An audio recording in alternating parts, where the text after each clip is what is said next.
"Sheila, you're not coming to the wedding." My sister Victoria said it so casually, like she was telling me she'd run out of milk. We were sitting in her apartment in Charlotte, North Carolina, the place she'd moved to 3 years ago for what she called a fresh start.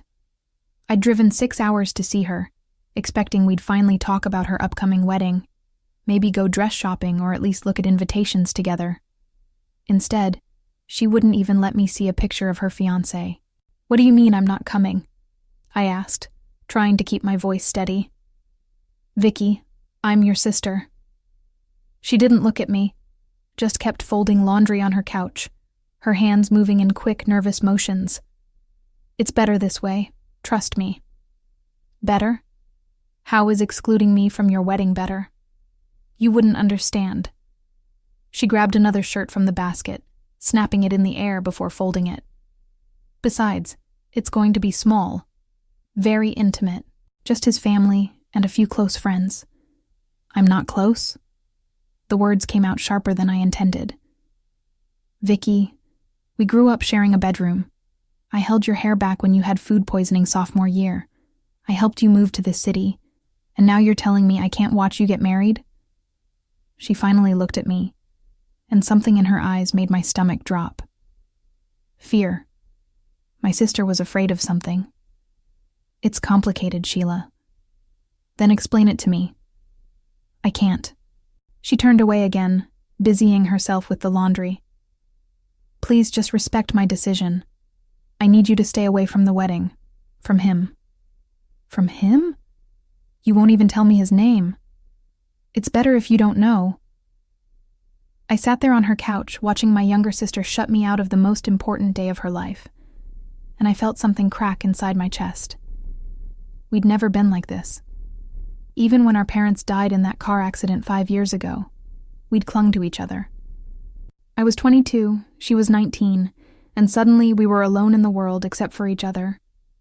I'd put my graduate school plans on hold to make sure she finished college. We'd promised each other we'd always be there for the important moments. And now this. "Is he making you say this?" I asked quietly.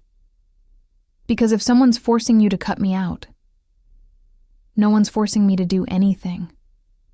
But her voice wavered. "Sheila, please, just let this go. For both our sakes." "Both our sakes? What does that even mean?" She didn't answer, just kept folding clothes like I wasn't even there. I left her apartment that afternoon feeling like I'd lost something I couldn't name. The drive back to my place in Raleigh was a blur of questions I couldn't answer. Why would Victoria push me away like this? What was she so afraid of? And why did mentioning her fiancé make her hands shake? My name is Sheila Patterson, and I'm 27 years old. I work as a graphic designer for a marketing firm called Bright Rise Systems. And up until that conversation with my sister, I thought my life was pretty straightforward. I had a decent apartment, a good job, a small circle of friends. Nothing exciting, but stable. Safe. Victoria was the adventurous one. She'd always been braver than me, more willing to take risks.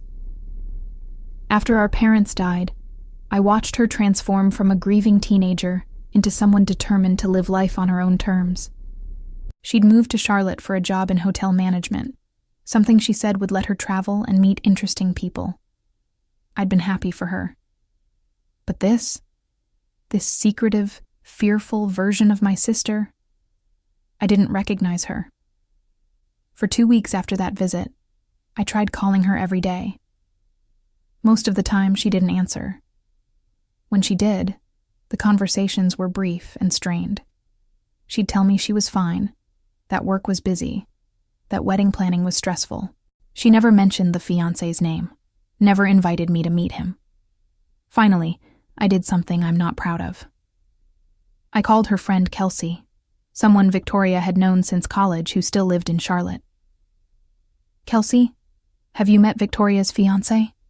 I asked, trying to sound casual. There was a pause on the other end of the line. "No, actually. She's been really weird about him. Won't bring him around anyone." "Does that seem strange to you?"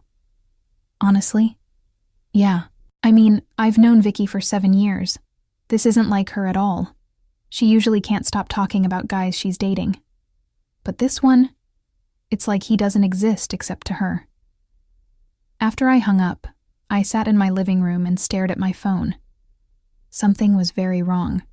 My sister was hiding something, or someone was making her hide something.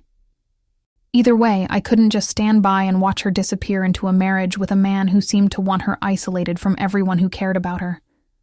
That's when I made my decision. If Victoria wouldn't let me meet her fiancé, I'd find him myself.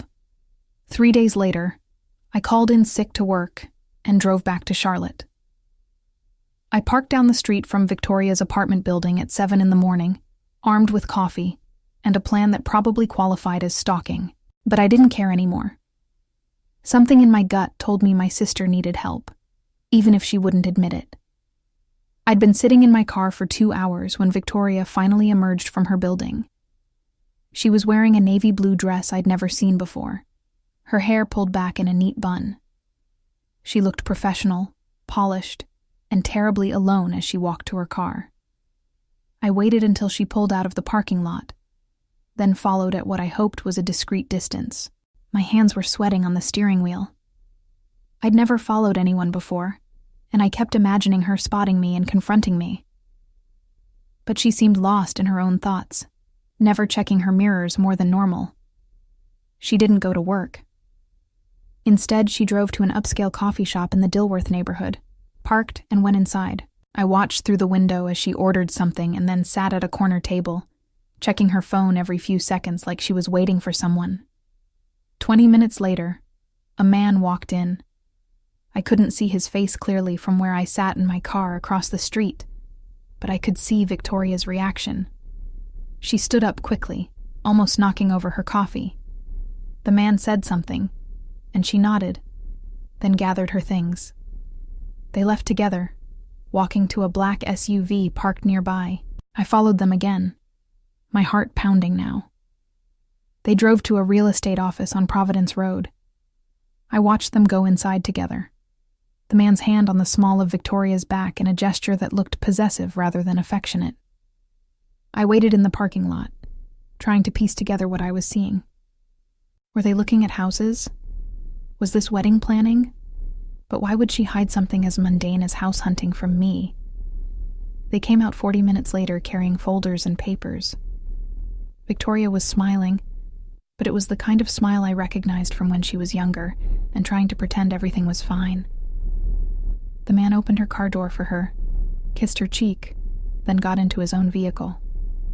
As he turned to drive away, his face finally caught the light.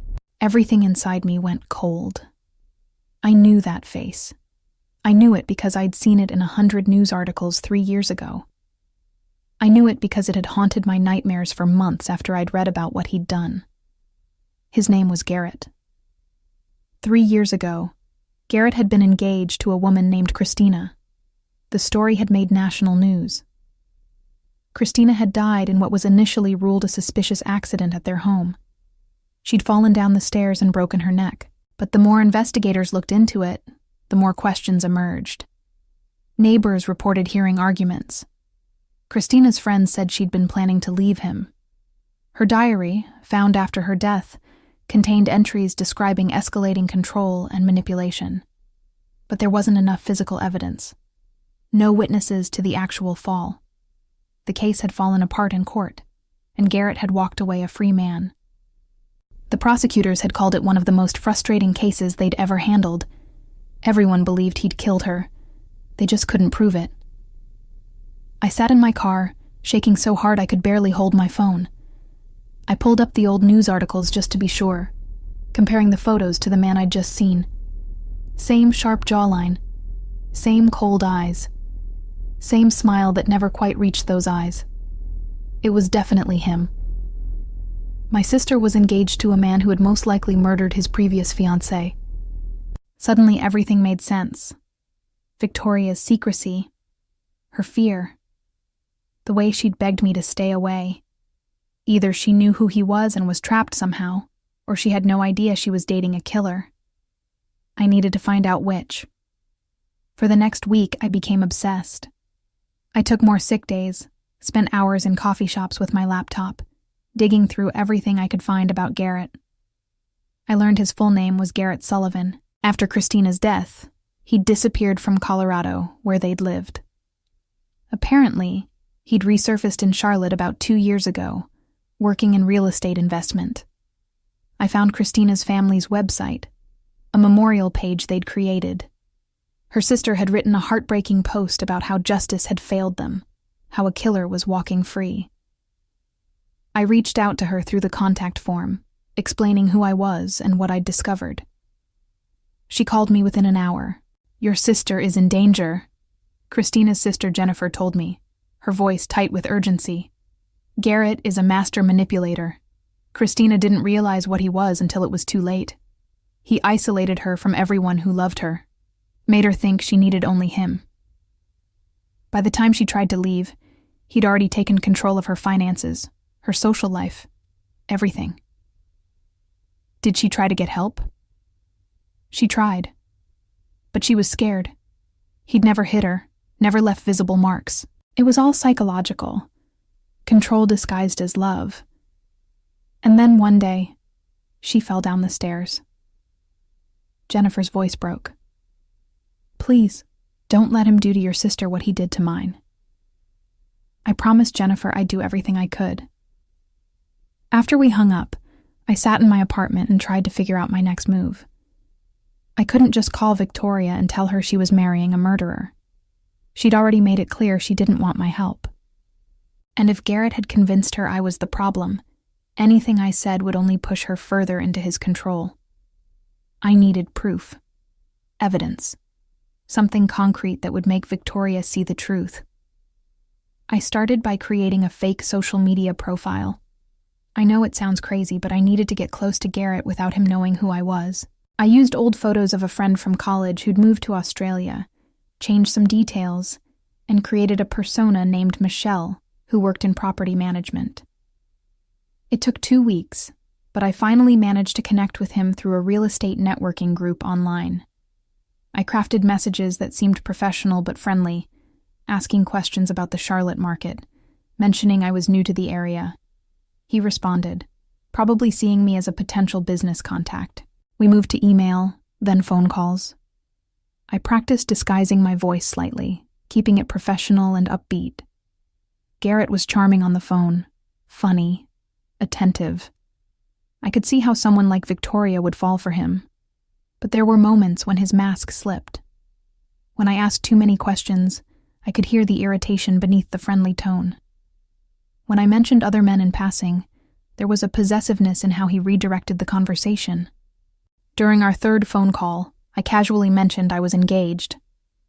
"Congratulations," he said, but his voice had cooled noticeably. "How long have you two been together?" "About 2 years. We're getting married next month, actually." "That's fast. You sure you know him well enough?" There was something sharp in the question. "I think so. We've been pretty open with each other about everything. Our pasts, our families, everything." "That's naive," Garrett said, then caught himself. "I mean, everyone has secrets, things they'd rather not share. It's natural to protect yourself. Even from the person you're marrying, especially from them." He laughed, but it sounded hollow. "Trust me, Michelle. The less your partner knows about your past mistakes, the better. Some things should stay buried." I felt my skin crawl. After that call, I knew I was dealing with someone dangerous, but I still didn't have anything concrete I could take to Victoria. Then Jennifer called me back. "I've been going through Christina's things again," she said. "There's a storage unit we kept with her belongings. I found her old laptop. I never looked at it because it felt too painful, but I thought maybe there'd be something that could help your sister. Did you find anything?" "Emails, lots of them. Christina documented everything in drafts she never sent. I think she was planning to use them as evidence if she ever got the courage to press charges. There are descriptions of threats he made, times he destroyed her property, incidents where he followed her. It's all here, Sheila. Everything we needed for the original case but couldn't find." My heart raced. Can you send me copies? Already done. Check your email. I opened my laptop and there it was. Months of documentation showing Garrett's pattern of abuse and control. Christina's words painted a picture of a man who slowly tightened his grip until his victim couldn't breathe. She'd written about how he isolated her from friends, convinced her that her family was toxic, monitored her phone and computer. She'd described his rage when she tried to assert any independence. The last entry was dated 2 days before she died. I'm leaving tomorrow. I've been packing while he's at work, just a few things at a time. Jennifer is going to help me. I'm terrified he'll find out before I can get away. He keeps asking me what I'm thinking about, like he can sense something has changed. Last night he told me he'd never let me leave him, that I belonged to him. I'm scared, but I can't live like this anymore. If anything happens to me, I need someone to know that it wasn't an accident. Garrett told me last week that I should be more careful on the stairs, that it would be terrible if I fell. I think he's been planning this. I think he knows I'm going to leave and this is his backup plan. I have to get out. I have to try. I sat there reading Christina's words over and over, my hands shaking. She'd known. She'd seen it coming and she'd still tried to escape. And it had cost her everything. I couldn't let the same thing happen to Victoria. That night, I drove back to Charlotte. I parked outside Victoria's apartment and called her, not caring anymore if she wanted to talk to me. Sheila, I told you. His name is Garrett Sullivan, I interrupted. And 3 years ago, he probably killed his fiancé in Colorado. Her name was Christina. She fell down the stairs 2 days before she was planning to leave him. They couldn't prove he pushed her, but everyone knows he did. Silence on the other end. Vicky, please tell me you know who you're marrying. I know. Her voice was so small I almost didn't hear it. I know who he is, Sheila. I've known for a while. Then why are you still with him? Why are you marrying him? Because he told me if I ever try to leave, he'll kill you. She was crying now. He has photos of you, Sheila. Your address, your work schedule, everything. He said if I don't marry him, if I tell anyone who he really is, he'll make sure you have an accident just like Christina. I can't let that happen. You're all I have left. The world tilted. Everything I thought I understood crashed down around me. Vicky, we need to go to the police. With what evidence? He's too smart for that. Christina tried, remember? She tried everything and look what happened. I can't risk your life, Sheila, I can't. I heard a noise in the background of her call. A door opening. I have to go, Victoria whispered urgently. He just got home. Forget about this. Forget about me. Please, just stay safe. She hung up. I sat in my car outside her building, watching the lights in her apartment, and felt a rage building inside me that I'd never experienced before. I didn't sleep that night. I couldn't. Every time I closed my eyes, I saw Christina's final diary entry. I saw my sister trapped in an apartment with a murderer, pretending to love him to keep me alive. I saw myself as the reason she couldn't escape. By dawn, I'd made a decision. I wasn't going to let Garrett Sullivan destroy another woman's life. Not my sister's. Not mine. I called into work and told them I needed to take a leave of absence for a family emergency. My boss wasn't happy, but I didn't care anymore. This was more important than any job. Then I called Jennifer back. I need your help, I told her. Victoria knows who Garrett is. He's threatened to kill me if she leaves him. She's marrying him to protect me.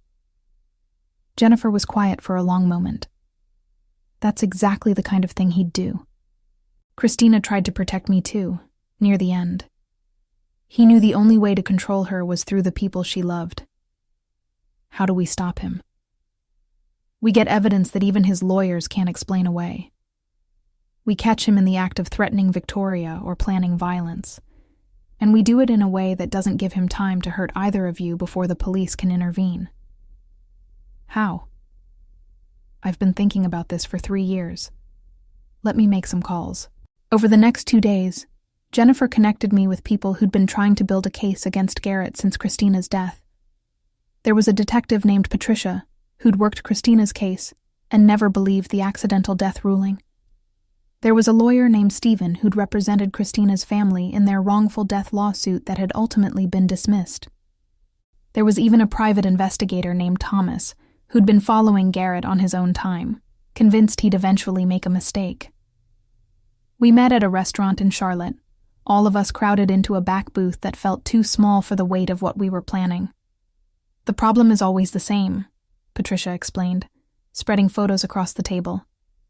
"Garrett is meticulous. He doesn't leave evidence. No texts, no emails, nothing that can be traced back to him. He does everything face-to-face or through methods we can't track." "What about recording him?" I asked. "North Carolina is a one-party consent state," Stephen said. "If Victoria records their conversations without his knowledge, it's legal as evidence.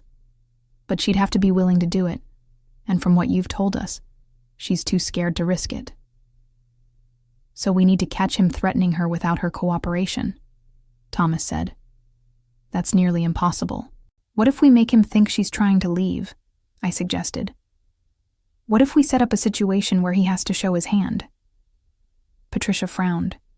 "That's dangerous. If he feels threatened, he might escalate immediately, strike before we can stop him. But if we control the situation, if we have people watching, ready to intervene..." I looked around the table. "Isn't that our best shot?" They exchanged glances. Finally, Stephen spoke. "It's risky. But you're right. Waiting for him to slip up hasn't worked for 3 years. Maybe it's time to force his hand." We spent hours planning. The key was creating a scenario where Garrett would feel his control slipping, where he'd have to act to maintain his grip on Victoria. But we needed to do it in a way that kept both Victoria and me safe. "I'll talk to Victoria," I said finally. "I'll explain what we're planning. Maybe if she knows we have a safety net, she'll agree to help." "And if she doesn't?" Jennifer asked. "Then I'll do it without her permission, because I'm not watching another woman die to protect me." That evening, I texted Victoria from a burner phone Thomas had given me. I told her to meet me at a park near her apartment, that I had a plan, but we needed to talk somewhere Garrett wouldn't see us together. She showed up looking exhausted, dark circles under her eyes that makeup couldn't quite hide. We sat on a bench far from the parking lot, and I explained everything. The team I'd assembled, Christina's laptop, the evidence Jennifer had found, the plan to trap Garrett. "You don't understand," Victoria said when I finished. "He's always watching. Always. He has tracking software on my phone. He monitors my credit card statements. He knows where I am every minute of every day. Then we use that against him. We make him think he's in control right up until he isn't. Sheila, he'll kill you. The second he realizes what we're doing, he won't get the chance. Patricia will have officers ready to move in. Thomas will be watching. We'll have everything documented, recorded, undeniable." Victoria shook her head, tears streaming down her face. "You don't know him like I do. He's so smart, Sheila. Smarter than all of us. He's planned for everything." "Has he planned for all of us working together? For a detective who's been obsessed with his case for 3 years? For Christina's family refusing to let this go?" She looked at me with something like hope flickering in her eyes. "What do you need me to do?" I explained the plan. In 3 days, Victoria would tell Garrett she needed space, that the wedding was happening too fast, and she wanted to postpone. It would be a small thing, not a full breakup, just enough to make him panic. She'd do it in their apartment, which Thomas would have already equipped with hidden cameras and audio devices. Patricia would have a team stationed nearby, ready to move in the moment Garrett made any threatening move. "He'll explode," Victoria said quietly. "The second I suggest postponing, he'll know something's wrong. That's what we're counting on. We need him to show who he really is while we can prove it. What if he hurts me before the police get there?" I took her hand. I won't let that happen. I promise you, Vicky. None of us will let that happen. She was quiet for a long time, staring at our joined hands. Finally, she looked up at me with a determination I hadn't seen in months. Okay, let's do it. But Sheila, if something goes wrong, if he gets to you, he won't. We're ending this. In 3 days, you're going to be free. I wish I'd known then how wrong I was. The next 72 hours were a nightmare of preparation. Thomas installed micro cameras throughout Victoria's apartment when Garrett was at work. Patricia coordinated with her team, making sure they could respond within seconds if needed. Jennifer flew in from Colorado, insisting she wanted to be there when we finally got justice for her sister. I stayed at a hotel under a fake name, communicating with everyone through burner phones. We couldn't risk Garrett connecting me to any of this. On the morning of the planned confrontation, I was so nervous I couldn't eat. Victoria texted me from the burner phone we'd given her. He just left for work. Thomas is installing the last camera now. This is really happening. You can back out any time, I typed back. Just say the word. No, I'm done being his prisoner. Let's end this. Everything went wrong from the very beginning. Garrett came home early. We'd planned for Victoria to start the conversation at 6 p.m. when Patricia's team was in position and Thomas was monitoring the feeds from his van outside. But Garrett showed up at 4, catching Thomas still inside the apartment installing the final camera in the bedroom. I was with Patricia in an unmarked car 2 blocks away when her radio crackled to life. Thomas's voice, tight with tension. He's here. He's home early. I'm in the bedroom closet. Victoria just let him in. Can you get out? Patricia demanded. Not without him seeing me. I'm stuck. My heart stopped. This wasn't the plan. Thomas was supposed to be safely outside, monitoring from his van. Now he was trapped inside with a killer. Through the radio, we could hear voices. Garrett's smooth, friendly tone. Hey, babe. I managed to finish up early. Thought we could have a nice dinner together. Victoria's response was shakier than I'd hoped. That's great. I actually wanted to talk to you about something. Oh? What's up? We listened as Victoria launched into the script we'd prepared. She was nervous about the wedding. Everything was happening so fast. Maybe they should take a few more months, really make sure they were ready. The silence that followed was deafening. When Garrett finally spoke, his voice had changed completely. All the warmth was gone, replaced by something cold and sharp. What brought this on? Nothing brought it on. I just think... Did someone say something to you? Your sister, maybe? No, I haven't talked to Sheila. This is just me thinking. Don't lie to me, Victoria. The menace in his voice made my skin crawl. You're a terrible liar. You always have been. Who have you been talking to? No one. I just need more time. The sound of something crashing came through the speakers. Victoria screamed. Move in now, Patricia barked into her radio, and suddenly we were racing toward Victoria's building, sirens blaring. Through the audio feed, we heard Garrett's voice, no longer controlled. Did you really think I wouldn't know? I've been monitoring everything, Victoria. Everything. I saw you meet with your sister in the park. I know about the burner phone. I know you're trying to set me up. Please, Garrett, I wasn't... And whoever's hiding in my bedroom closet better come out now before I drag them out. My blood ran cold. He knew Thomas was there. He'd known the whole time. We could hear Thomas emerging, his voice trying to sound calm. I'm a private investigator. There are police on their way. I'd suggest you don't do anything that... The sound of a gunshot exploded through the speakers. I screamed. Patricia was already on the radio. Shots fired! All units respond now! We reached the building in less than 2 minutes, but it felt like hours. Police cars were converging from multiple directions. Patricia and I ran for the stairs, taking them 2 at a time. The apartment door was open when we reached it. Thomas was on the floor, bleeding from his shoulder. Victoria was pressed against the far wall, Garrett standing between her and the door with a gun in his hand.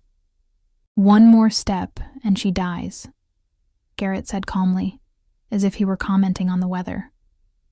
"I'll do it, just like I did Christina, except this time, everyone will know. I won't even pretend it was an accident." "Garrett, put the gun down," Patricia said, her own weapon drawn. "You're surrounded. There's no way out of this. There's always a way out." He smiled, and it was the most chilling thing I'd ever seen. "See, I've been planning for something like this. I knew eventually someone would try to trap me, so I made arrangements." "What arrangements?" Patricia demanded. "The kind that involve Sheila's apartment building having a very unfortunate gas leak right about now." He checked his watch casually. "In fact, the explosion should be happening in approximately 3 minutes. Unless, of course, you all leave right now and let me walk out of here with Victoria." My entire world stopped. "You're lying." "Am I?"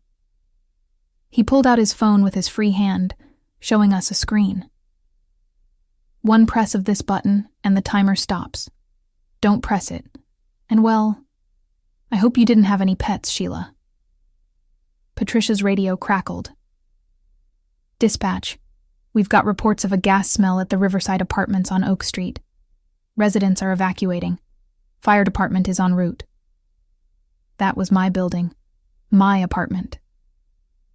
"How are we supposed to know you'll actually stop it?" Patricia asked. "You don't. That's the beauty of trust, isn't it?" Garrett's smile widened. "So here's what's going to happen. You're all going to back out of this apartment. Victoria and I are going to walk out together, get in my car, and drive away. Once we're safely gone, I'll cancel the timer. Everyone lives. Or you can try to be heroes, and you can explain to all those families why you let their loved ones die." I looked at Patricia, saw the calculation in her eyes. She was trying to figure out if he was bluffing, if there was any way to stop him without risking dozens of lives. But I knew he wasn't bluffing. This was exactly the kind of backup plan a man like Garrett would have. He'd learned from Christina's death that he needed insurance, a way to guarantee his freedom. "Patricia," I said quietly, "we have to let him go." "Sheila, we have to. You know we do." For a long, terrible moment, no one moved. Then Patricia slowly lowered her weapon. Everyone fall back. Let them through. Garrett's smile was triumphant as he grabbed Victoria's arm and pulled her toward the door. She looked at me as they passed, her eyes full of terror and apology. "I'm sorry," she mouthed. Then they were gone, disappearing down the hallway with Garrett's gun pressed against her back. Patricia was already on her radio, coordinating with the bomb squad, trying to evacuate my building. I stood frozen, watching paramedics rush in to help Thomas, understanding that we'd failed. We'd tried to trap a killer, and instead we'd given him exactly what he wanted. No, worse than that. We'd given him a hostage and a head start. And now my sister was alone with a man who'd already killed once and had just proven he was willing to do it again. The bomb squad found the device in my apartment 40 minutes later. It was sophisticated, triggered by a cell phone signal just like Garrett had said. If he hadn't sent the cancel code, it would have taken out 3 floors of the building. "He's done this before," the bomb tech told Patricia. "This isn't something you rig up in a day. This took planning, skill. He's been ready for this exact scenario." I sat in the back of an ambulance, wrapped in a blanket even though I wasn't cold, watching them carry evidence bags out of my destroyed home. Everything I owned was now a crime scene, but I couldn't bring myself to care about any of it. My sister was out there somewhere with a murderer, and it was my fault. Patricia sat down next to me. "We've got an APB out. His face is on every news station. He can't hide for long." "You don't know him like I do," I said, echoing Victoria's words from days ago. "He's planned for everything. The phone he used to cancel the bomb timer is giving us a location. Well, it was. He dumped it about 20 miles outside Charlotte. We're tracking where he went from there. He'll have another car waiting, another phone, another identity probably. I looked at her. Christina's family spent years trying to catch him, and he was always one step ahead. What makes you think this time will be different? Because this time he's running. Running means mistakes. He's not in control anymore, and that's when men like him slip up. I wanted to believe her, but I kept thinking about Victoria's face as Garrett dragged her out of that apartment. The fear, the resignation, like she'd known all along it would end this way. My phone rang. An unknown number. "Don't answer it," Patricia said immediately. But I knew who it was. I pressed accept and put it on speaker. "Hello, Sheila." Garrett's voice was calm, almost friendly. "I hope you're not too upset about your apartment. I really didn't want it to come to that." "Where's my sister?" "She's right here. She's fine. A little shaken up, but fine.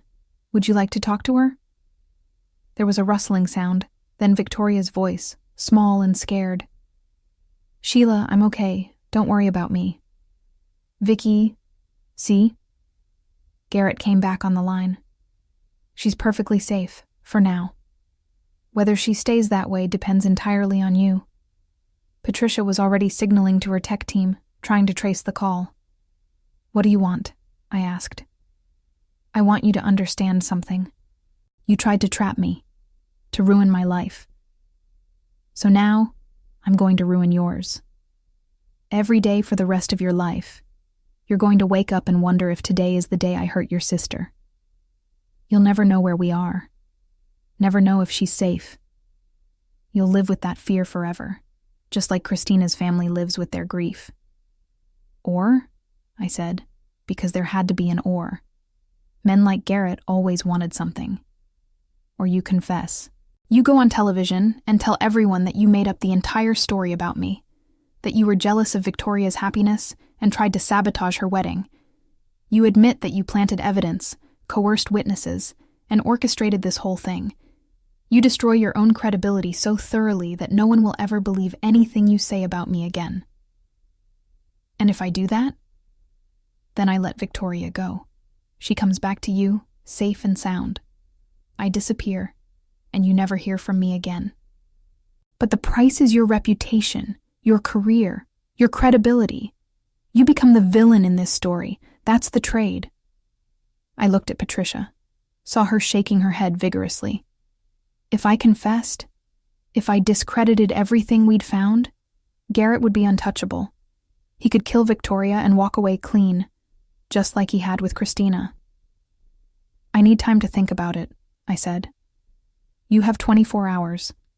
I'll call back tomorrow at this exact time. Have your answer ready. And Sheila, don't bother trying to trace this call. I'm nowhere near where your police friends think I am." He hung up. Patricia immediately turned to her tech team. "Tell me you got something." The call bounced through 6 different towers. Best we can tell, he's somewhere in South Carolina, but he's right. It could be a relay. He might not actually be there. Expand the search to South Carolina. Contact their state police.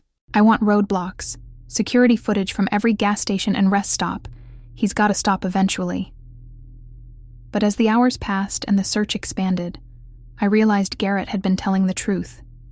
He'd planned for this. He had resources, safe houses, everything he needed to disappear with Victoria. Jennifer arrived at the police station around midnight. She looked at me with such understanding in her eyes that I almost broke down.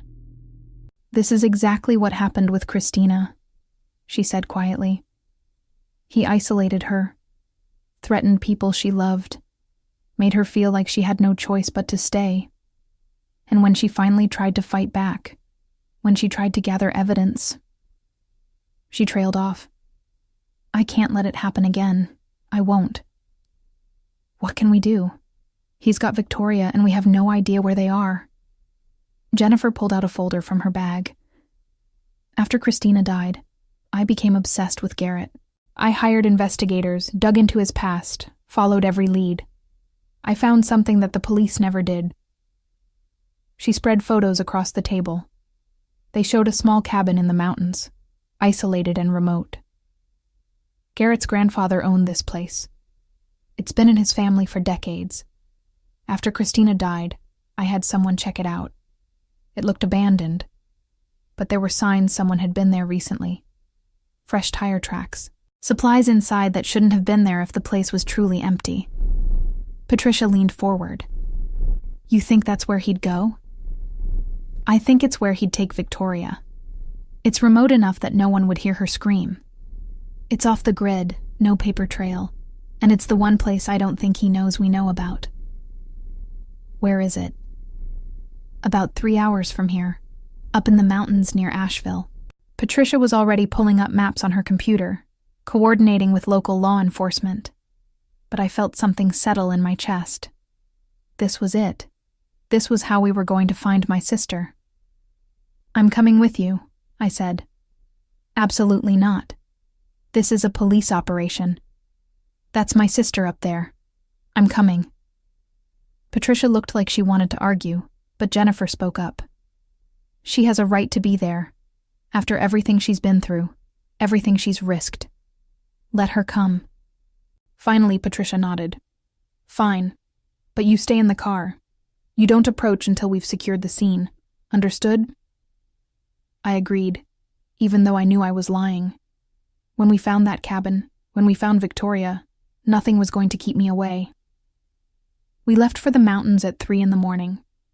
Patricia drove the lead car with me in the passenger seat. Jennifer rode with 2 other officers in the vehicle behind us. The plan was simple. Approach quietly, assess the situation, and move in only when we were certain Victoria was inside and could be extracted safely. The drive took longer than 3 hours because we had to kill our lights and navigate the last few miles using night vision.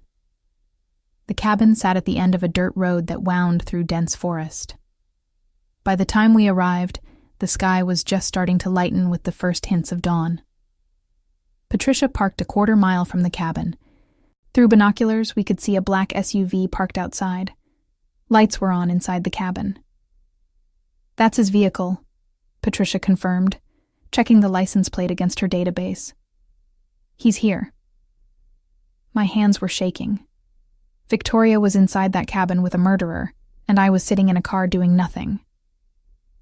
"Tactical team is 2 minutes out," Patricia said into her radio. "We wait for them, then we move." But 2 minutes felt like forever. I watched the cabin through the binoculars, looking for any sign of movement. Then I saw her. Victoria appeared in one of the windows. Her hands were tied in front of her. She was crying. I didn't think. I just moved. I was out of the car and running toward the cabin before Patricia could stop me. I heard her yelling behind me, heard footsteps as officers gave chase, but I didn't care. My sister needed me. I reached the cabin and tried the front door. Locked. I ran around to the side and found a window. Through it, I could see into what looked like a living room. Garrett was there, pacing back and forth with his phone in his hand. Victoria was tied to a chair, her face streaked with tears. I picked up a rock and smashed the window. Everything happened at once. Garrett spun toward the sound, his hand reaching for something in his jacket. I was already climbing through the window, cutting my arms on the broken glass, but not feeling it. Patricia and the other officers were shouting, converging on the cabin from multiple directions. I landed inside just as Garrett pulled out his gun. "Sheila, don't!" Victoria screamed. But I was already moving toward her, putting myself between her and Garrett. "You want to shoot someone? Shoot me. But you're not touching my sister again." Garrett's face twisted with rage. "You stupid girl. You've ruined everything. Everything I built. Everything I planned. For what? For her? She's not worth it. Neither of you are worth it. Then let her go. This is between you and me now." "No." His voice was cold, final. "If I can't have her, if I can't have the life I wanted, then no one gets anything. I'll kill you both and then myself. At least then it ends on my terms. The front door exploded inward as Patricia and her team breached it. "Drop the weapon. Drop it now." Garrett swung his gun toward the officers. Time seemed to slow down. I saw his finger tightening on the trigger. Saw Patricia starting to fire back. Saw Victoria struggling against her restraints, trying to move the chair, trying to get to me. I threw myself at Garrett. We went down together in a tangle of limbs. The gun went off, the sound deafening in the small space. I felt something hot and sharp across my side, but I held on, grabbing his wrist, slamming his hand against the floor until the gun skittered away. Then Patricia was there, pulling me off him, other officers swarming in to restrain him. Someone was cutting Victoria's restraints.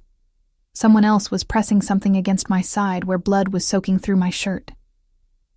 "Ambulance is on the way," Patricia said, her face swimming in and out of focus. "Sheila, stay with me. Stay awake." But I was looking past her, looking at Victoria, who was stumbling toward me, free now, reaching for me with shaking hands. "You came," she sobbed. "You came for me. Always," I managed to say before everything went dark. I woke up in a hospital room with sunshine streaming through the window. Victoria was asleep in a chair next to my bed, her hand clasped around mine. My side ached where the bullet had grazed me. The doctor would later tell me I was lucky. 2 inches to the left, and it would have been much more serious.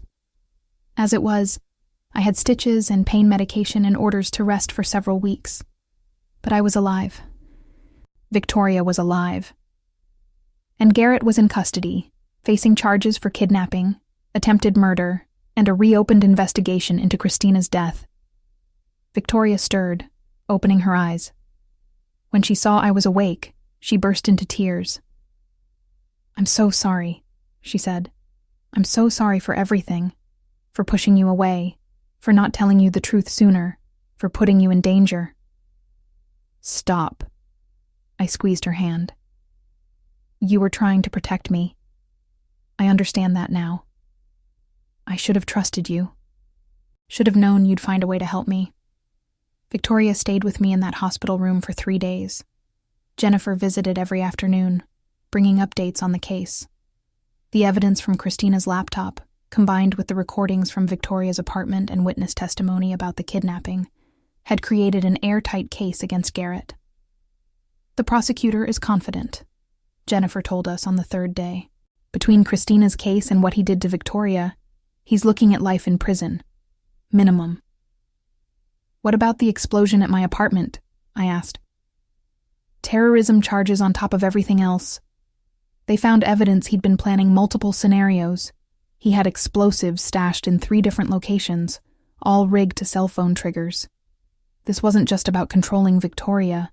He'd been preparing for war. I thought about Christina's final diary entry, about how she'd known something was wrong but had tried to leave anyway. "She would have been glad," I said. "Christina. She would have been glad he finally got caught." Jennifer nodded, her eyes wet. "She would have been proud of you both, of what you did." After Jennifer left, Victoria sat down on the edge of my bed. "What happens now?" she asked. "After all this, after everything that happened, how do we just go back to normal life?" "We don't," I said. "We build a new normal, one where we're both free." The trial took 6 months to start. During that time, Victoria moved in with me while I recovered, and while we both tried to piece our lives back together. She quit her job in Charlotte and found work at a hotel in Raleigh. We went to therapy, both separately and together, working through the trauma of what we'd experienced. The therapist helped us understand something important. What Garrett had done to us wasn't our fault. He'd been a predator who'd chosen his victims carefully, who'd exploited their vulnerabilities and fears. Victoria had been trying to protect me. I'd been trying to save her. Neither of us had done anything wrong. The day of the trial, we sat in the courtroom together. Garrett was brought in wearing an orange jumpsuit, his hands cuffed. He looked smaller somehow, less threatening than he had in that cabin. Prison had stripped away his veneer of charm and control. When his eyes met mine across the courtroom, I didn't look away. I held his gaze and let him see that I wasn't afraid anymore, that he'd lost. The prosecution presented their case over 2 weeks. They brought in Christina's family, who testified about the abuse she'd suffered. They brought in experts who analyzed the evidence from her laptop, showing a clear pattern of escalating control and violence. They played the recordings from Victoria's apartment, letting the jury hear Garrett's threats in his own voice. Patricia testified about the standoff at the cabin, about how Garrett had been willing to kill all of us rather than face justice. Then it was Victoria's turn to take the stand. I watched my sister walk to the witness box, her head held high despite the trembling in her hands.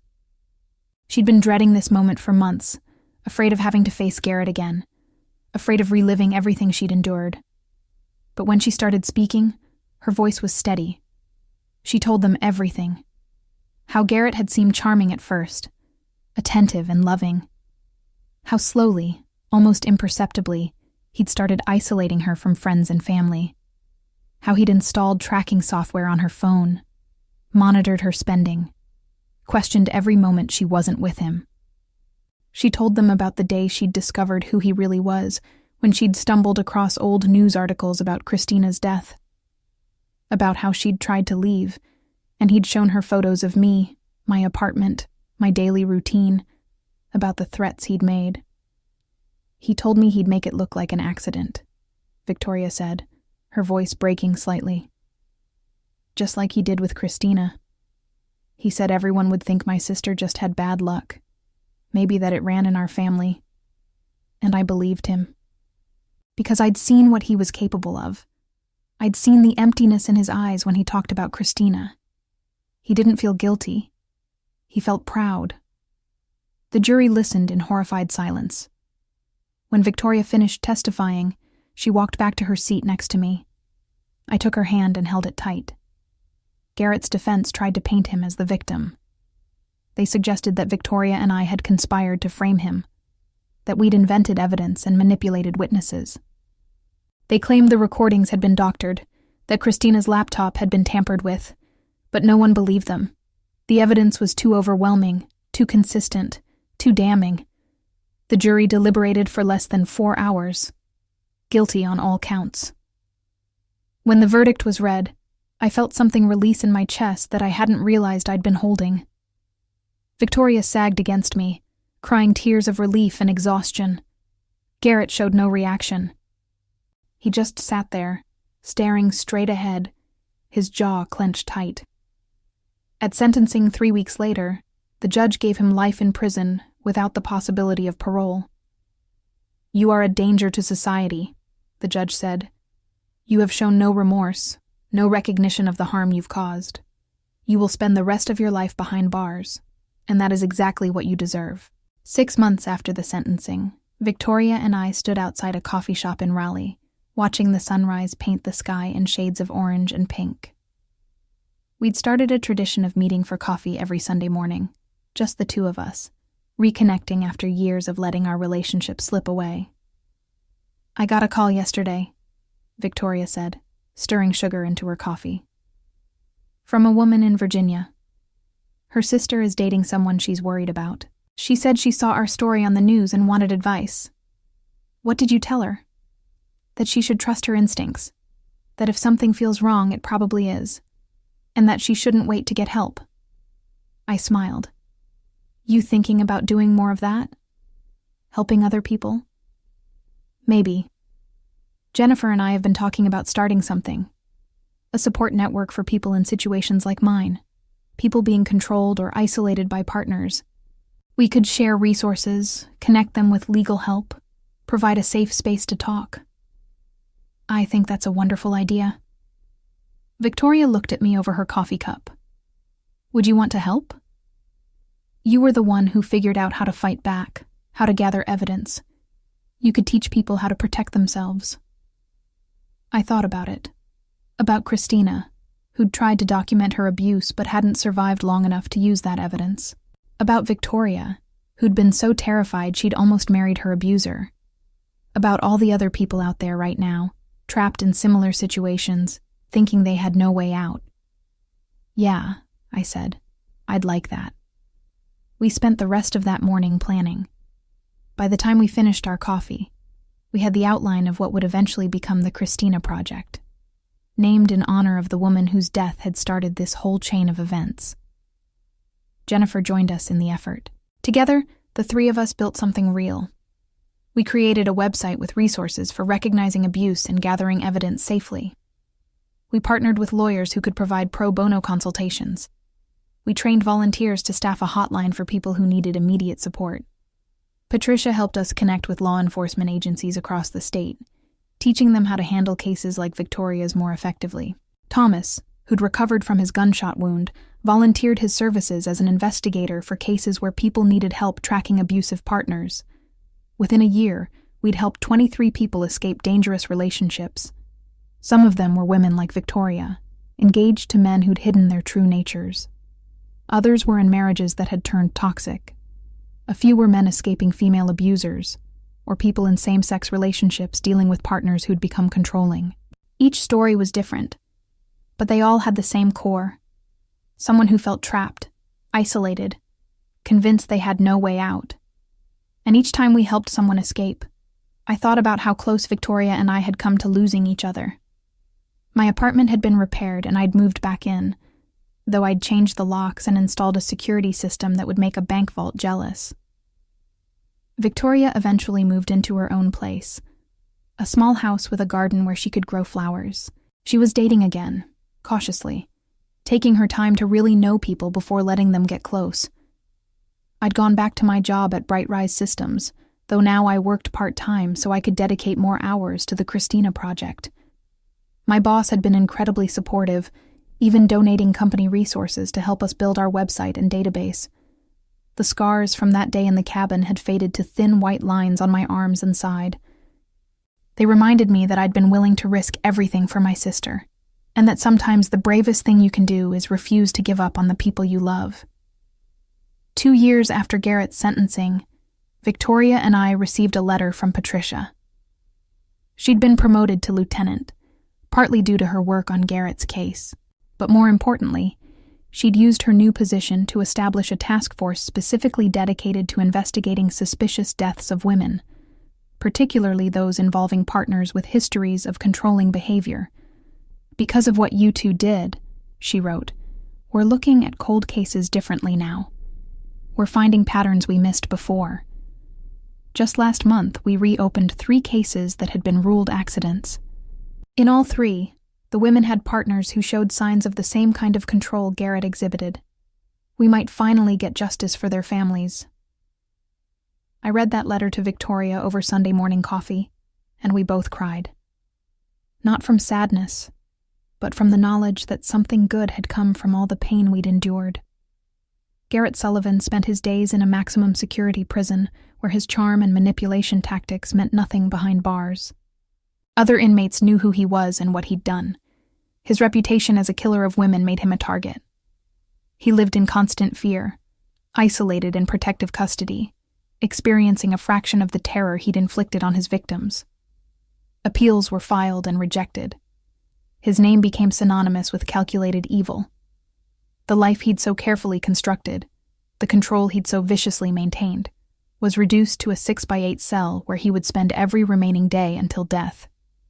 Victoria eventually married a kind man she met through a mutual friend, someone patient who understood her past and never made her feel afraid. She'd learned to recognize the warning signs, to trust her instincts, to never let anyone make her feel small again. They were happy together, building a life based on honesty and respect. As for me, I still think about that moment in the cabin when I threw myself at Garrett, when I chose my sister over my own safety. I'd do it again in a heartbeat, because that's what love is. Not the controlling, possessive thing Garrett called love, but the real thing, the kind that makes you brave, the kind that sets people free. And that's a lesson worth fighting for, worth sharing, worth building a life around. Sometimes the greatest revenge isn't just defeating your enemy. It's taking the worst thing they ever did and transforming it into something that helps others survive.